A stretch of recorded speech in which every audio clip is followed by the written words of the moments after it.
Guys, I have a real treat for you today. I'm making a peanut butter and chocolate semifreddo. Do you know what a semifreddo is? It's a semi-frozen dessert, and this one is made with one of my favorite combinations, peanut butter and chocolate. I mean, you kind of can't go wrong, right?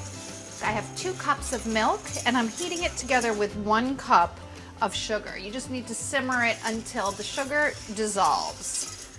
At the same time, get ready a simple syrup using a 1/2 cup of sugar and 1/2 cup of water. That shouldn't take too long. This will take a little longer because it's a little bit more, but I can see that the sugar is already dissolving. You're going to whisk that milk mixture into 2 cups of peanut butter. This time, don't use the natural. We're looking for the sweetened peanut butter. This is a dessert after all. Just going to add a little bit, whisk it, and then add the rest. So this is your peanut butter base layer. Needs to be completely cool, so set it aside until it's cool.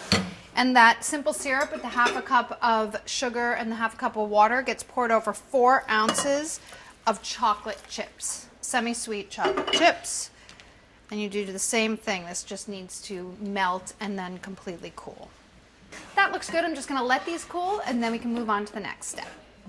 I have 2 cups of heavy cream, and I'm going to whip that with a teaspoon of pure vanilla extract. Start slow to minimize splattering, and then you can speed up a little as it thickens. I'm going to add 1/2 of my peanut butter mixture to the whipped cream and beat that in. You want to fully combine that. And you take 1/2 of the remaining mixture and fold it in so that it's a little bit swirly. I have a 9 by 5 inch loaf pan that's lined with parchment paper. Pour 1/2 of your mixture into the pan. Spread it out to fill in the corners. And then another 1/2 of the peanut butter mixture and a 1/4 cup of the chocolate mixture. Then the remaining whipped cream mixture.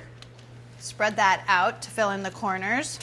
And then the rest of the peanut butter mixture gets drizzled on top. And then another 1/4 cup of the chocolate mixture, saving about a 1/4 cup to serve as a drizzle on the finished dessert.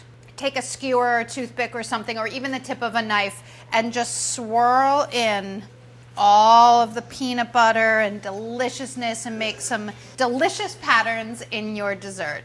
Now all that's left to do is freeze this for about 5 hours or up to 3 days, and then eat. Are you ready for the big reveal? After your semifreddo has sat in the freezer for about 5 hours, you can unmold it. Just lift it out. I did loosen the paper just a little bit just to make sure that it would come out, and it did. And then you can remove the paper. Look at that. And then you can slice it however you like. You probably should let it sit at room temperature for at least 15 minutes after you remove it from the freezer, depending on how frozen it was, in order for it to be the best texture and temperature for slicing and eating. There are swirls in there. There is chocolate. There is peanut butter. Pour some chocolate on it. That brings it to a whole new chocolatey, peanut buttery level, and you are going to love it. Trust me.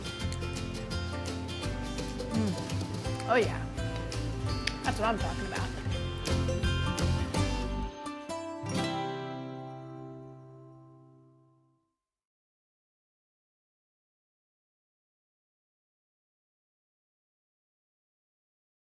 Hi guys, thanks for watching this video.